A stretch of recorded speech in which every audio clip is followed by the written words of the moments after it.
25 июля в администрации Вурнарского района состоялось расширенное совещание по итогам социально-экономического развития муниципального района за первое полугодие 2019 года и задачам на второе полугодие текущего года. В обсуждении актуальных вопросов приняли участие заместитель председателя Кабинета министров Чувашской Республики, министр сельского хозяйства Сергей Артамонов, депутат Государственного совета Чувашской Республики Сергей Павлов, глава Вурнарского района Геннадий Спиридонов, глава администрации Вурнарского района Леонид Николаев, руководители территориальных, республиканских и федеральных служб, главы поселений, актив района.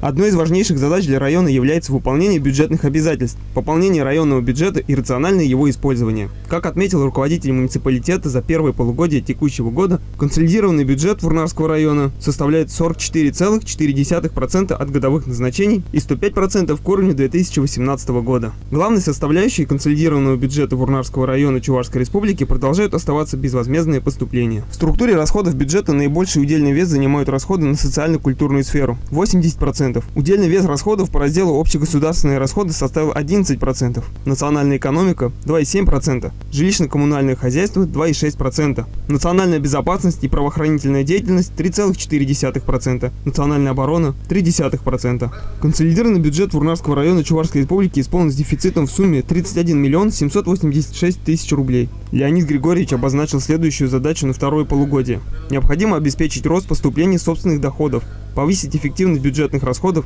в том числе через систему муниципального заказа. Не допускать образования просроченной кредитной задолженности бюджетов муниципальных образований Вурнарского района. Сергей Артамонов также подробно рассказал о новых видах поддержки фермеров и сельхозпотребкооперативов, отмечая, что южные районы республики активнее участвуют в различных программах. Он призвал аграриев района активнее использовать возможности получения поддержки в сфере сельского хозяйства. Председатель комитета Госсовета Чувашии Сергей Павлов подчеркнул, что району необходимо активнее работать по привлечению инвестиций, улучшать демографическую ситуацию, уделять внимание вопросам ремонта дорожной сети и так далее. Сергей Владимирович пожелал муниципалитету успешного развития, результативной работы для достижения наилучших показателей по второму полугодии.